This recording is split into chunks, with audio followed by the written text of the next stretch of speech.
여자친구는 숨졌고 어머니는 크게 다쳤습니다.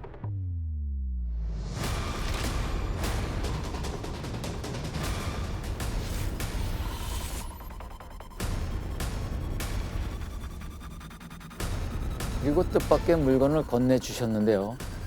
바로 이 녹음 파일입니다.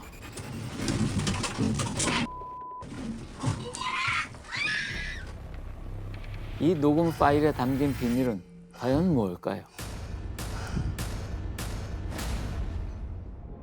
문제가 생긴 건 지난 1월입니다. 나은이가 대학교 앞에서 자취를 시작했는데 나은이가 오랜만에 집에 왔는데요. 옷을 갈아입는데 보니까 다리에 시퍼런 멍자국이 있어요.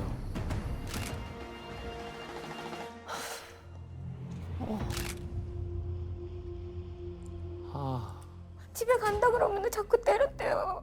못 가게.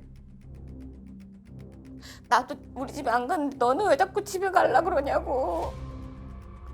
그리고 니네 엄마가 더 좋으냐고. 내가 나를 더 좋아하라고. 니네 엄마 말 듣지 말라고.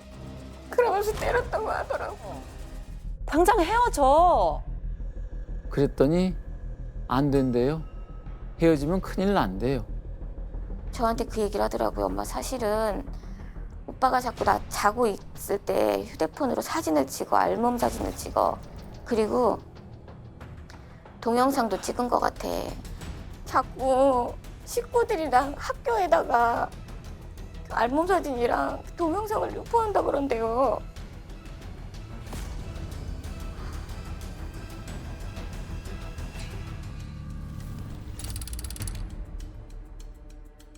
다음 날 새벽같이 딸을 데리고 자취방으로 갔어요. 그놈이 집에 없을 때 짐부터 빼기로 했어요. 그렇게 집에 들어섰는데 눈에 딱 들어오는 게 있어요. 잠깐만요. 딸이 쓴 글인데요.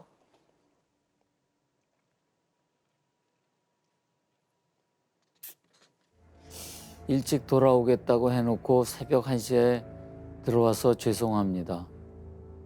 다음부터 말 대답하지 않겠습니다. 핑계대서 죄송합니다. 오빠 은행에서 하루 종일 힘들 때 옆에 있어주지 못해서 미안합니다. 혼자 배고팠을 텐데 챙겨주지 못해서 죄송합니다. 오빠 쉬는 날 놀러 나가서 같이 있을 수 있는 시간을 줄어들게 해 죄송합니다. 오빠의 카톡 탈퇴 후에 먼저 손 내밀지 않아서 죄송합니다.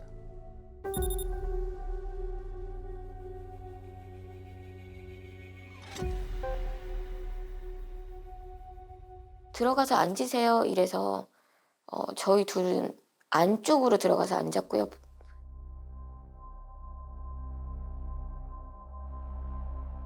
우리는 안쪽에 앉히고 본인은 현관문 바로 앞에 거기 앉더라고요. 애 몸에 멍자국이 있던데 어떻게 된 거예요? 아무 대답이 없어요. 어떻게 된 거예요? 다시 물어도 대답을 안 합니다.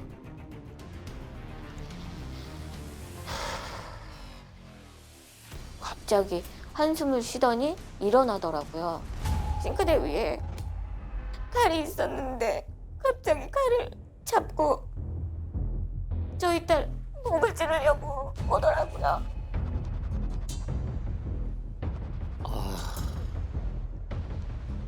그래서 제가 못 찌르게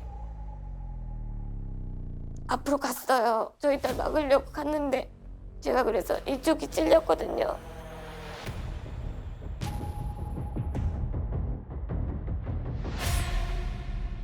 야, 이 새끼야, 이거 놔! 나 괜찮아, 경찰. 빨리 경찰 불러.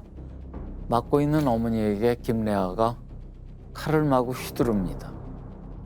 그래서 제가 저희 딸은 못 찌르게 하니까 제가 일어날까 봐 사타구니를 찔렀어요. 빨리 나가서 경찰 부르라고.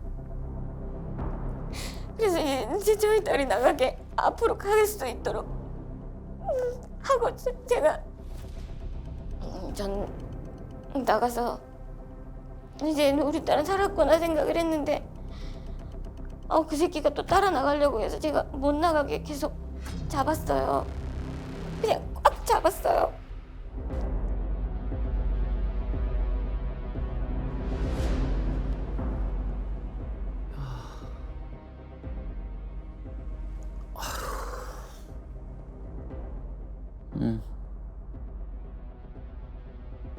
나은이가 밖으로 도망치는 모습을 보고 어머니는 정신을 잃었어요.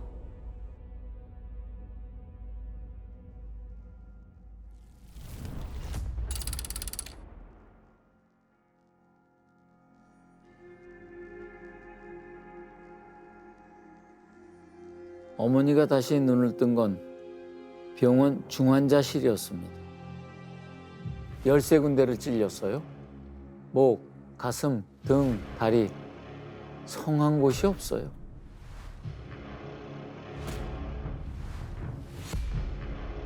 너무 깊게 찔려서 폐가 5cm나 찢어졌대요. 어머니가 나은이 소식을 들은 건 다음 날이었습니다. 결국 잘못됐다고.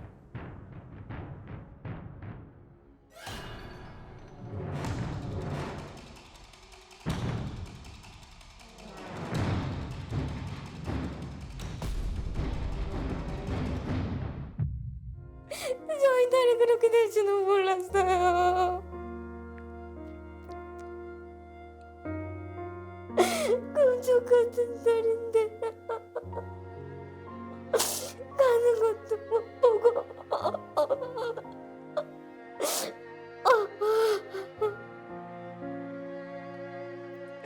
내가 죽었어야 되는데 저희 딸이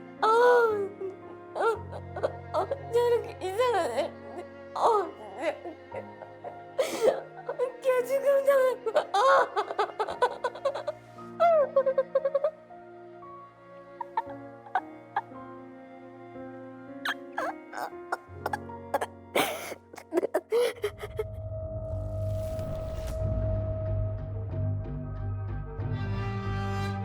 일반 병실로 옮기자마자 형사가 찾아왔어요. 혹시 칼을 먼저 드셨습니까? 김레아가 그렇게 진술을 했대요. 저희 딸이랑 김래아랑 둘이 집에서 자고 있었는데 내가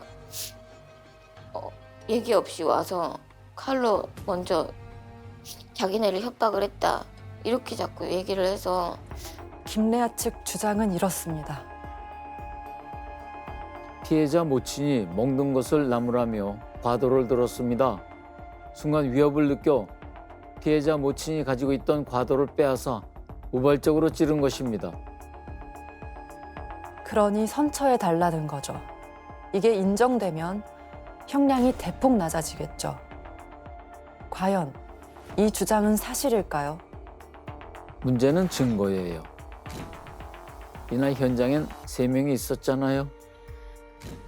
근데 나은이는 사망했고 어머니는 중간에 의식을 잃었죠. 처음부터 끝까지 사건을 기억하는 건 김레아뿐인 거예요. 김레아의 주장을 반박할 증거가 필요합니다. 뭐 없을까요?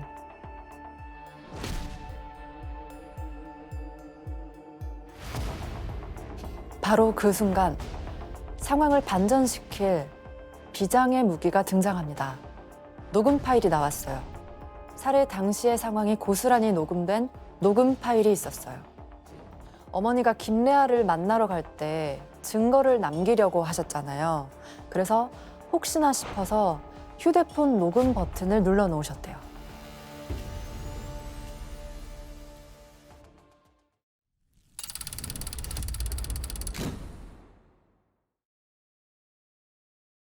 그 녹음 파일을 이제 들어볼 텐데요. 지금까지 단 한 번도 공개되지 않은 살해 당시의 실제 육성입니다. 뭐 들으시기에 좀 끔찍할 수 있습니다. 보니까 애 몸에 멍자국 목도 이거 손가락 자국이 여기 이렇게 있고 뭐 어떻게 된 거예요? 여기를 가서 들어가야 될 것 같은데.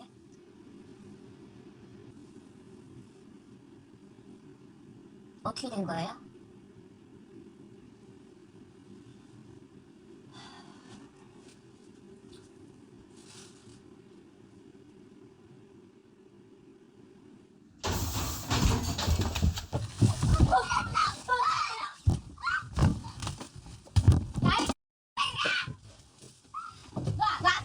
야, 경찰!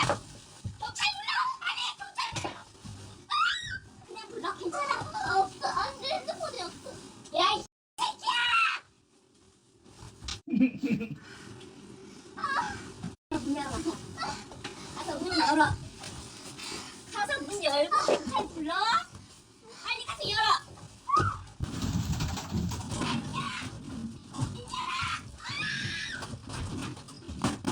자, 이 녹음 파일에 대해 김래아 측은 어떤 반응을 보였을까요? 이게 오히려 어머니가 칼을 든 증거랍니다. 중간에 어머니가 나 하고 소리를 치잖아요. 야, 경찰! 경찰 불러! 그 이유가 어머니가 들고 있던 칼을 김래아가 뺏으려고 하니까 그거 놓으라고 소리를 친 거다. 이런 주장이에요. 사실 맨 처음 경찰 조사를 받을 때는 이렇게 말했대요. 나은이랑 둘이 있는데 어머니가 새벽에 불쑥 찾아왔어요. 그리고 칼을 꺼내 들었어요. 그러다가 어머니가 깨어났다는 얘기를 듣고는 말을 바꾼 거예요. 나은이랑 같이 있었단 말은 쏙 빼고 어머니가 먼저 칼을 들었다고만요. 그런데요, 더 놀라운 게 있어요.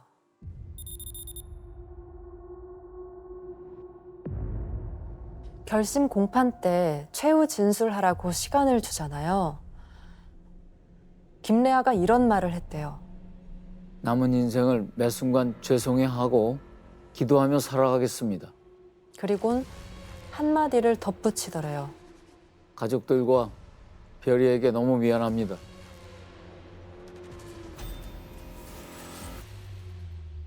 별이가 누굽니까? 저희 강아지요. 지금 강아지한테 미안하다 한 겁니까? 울먹이면서 고개를 끄덕이더랍니다.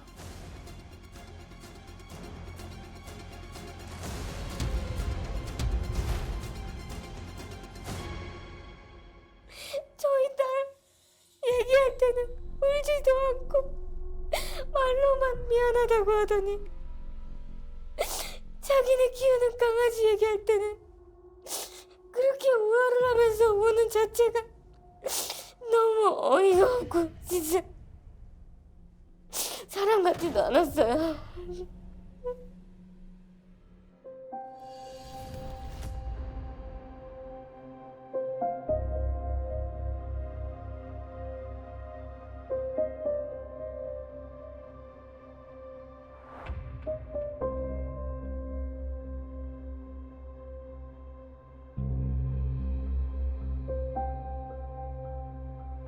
흰 옷을 절대 못 입겠어요, 흰 옷.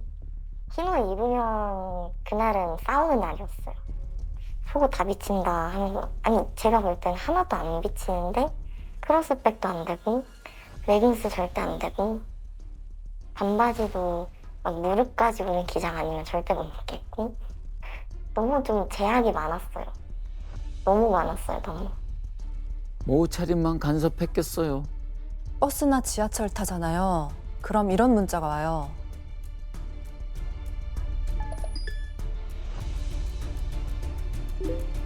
남자 옆에 앉았어? 엉덩이랑 가슴 조심해. 스치지 않게. 그렇게나 집착을 하던 김래아가 어느 날부터 다른 여자 얘기를 꺼내더래요. 쟤 너무 이쁘지? 쟤는 참 밝아. 이런 얘기를 자꾸 하더래요. 이 여자분이 누군지 짐작이 되시죠? 나은이었어요.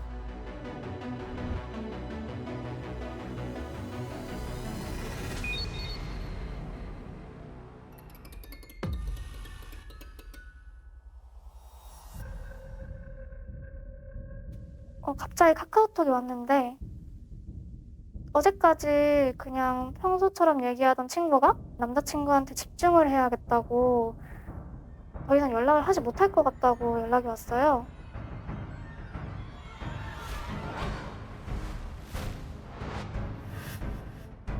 그러던 어느 날 모르는 번호로 전화가 걸려와요.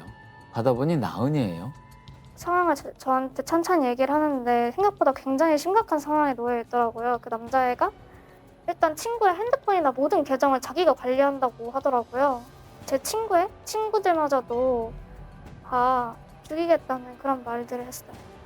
너 같은 경우는 벌을 받아야 돼 라고 하면서 폭행하고, 친구가 12월에 미국을 가는 이제 계획이 있었는데 친구를 임신시켜서 뭐 가지 못하게 하겠다고 성폭행을 해놓고 그런 사후피임약이나 이런 것도 전혀 먹지 못하게 했다고 들었어요. 그래서 그걸 듣고 이거는 좀 심각한 문제다. 친구는 나은이의 안전 이별을 돕고 싶었습니다. 언제 어디서 만나서 녹음기를 건네줄지 약속까지 다 잡고 전화를 끊었는데요. 바로 그날 저녁 나은이한테 다시 전화가 옵니다. 저번에 내가 했던 말 신경 쓰지 마. 내가 또 오락가락 한 거야. 그 말이 채 끝나기도 전에 남자 목소리가 들려요. 아주 작게. 이제 끊어. 말하는 걸 들어보니까 김래아가 딱 시키는 것 같이 말하는 꼭두가시처럼 얘기를 하더라고요. 이미 김래아가 다 저랑 전화하거나 그런 연락했던 사실들을 눈치를 챈 것 같았고, 야, 내가 화요일 날에 찾았었어. 너네 거기에. 내가 그래서 내가 녹음기 가져갔거든 그날. 너 없길래 진짜 설마 못 나오게 한 건가 하면서. 못 나오게 하더라. 납치당했다니까. 납치를 당했다고? 어떡해? 모텔이나 그냥 어디다가 맨날 처박아 두는 거야. 아니 걔 진짜 정신 나간 거 아니야? 일단 안전한 건 맞아? 모르겠어. 안전이고 나발이고 모르겠어.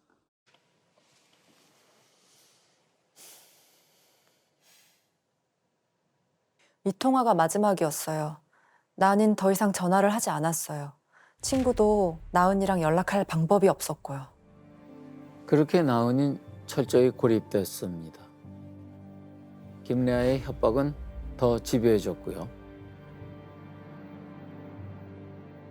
이게 사건 나기 얼마 전에 김래아가 보낸 문자거든요. 저는 보기만 했는데도 손이 떨려요.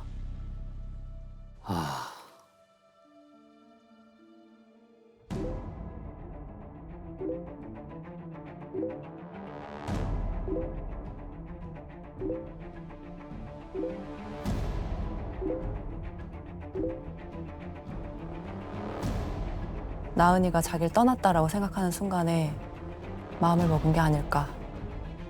이 말 들으면 확실히 아실 거예요. 나은이를 찌르던 그 순간에 김래아가 이런 말을 했어요. 저 일단 머리를 잡더라고요. 머리를 딱 잡더니 너 내 거 안 되면 죽어야 돼. 그렇게 말하더라고요. 1심 재판부는 살인 및 살인미수 혐의로 구속 기소된 김래아에게 무기징역을 선고했습니다. 김래아가 판결에 불복해 항소했습니다. 김래아 변호인은 어제 수원지법에 항소장을 제출했습니다. 1심 선고가 나고 닷새 만에 김래아가 항소를 했어요. 저한테 전부인을 데리고 가놓고 정말 죄를 뉘우치지 않는구나 다시 한번 생각했어요. 그리고 자꾸 내 형량이 줄고 엉뚱당뚱하게 이상하게 형량이 작게 나오고 이런 일이 없었으면 앞으로도 계속 없었으면 좋겠어요.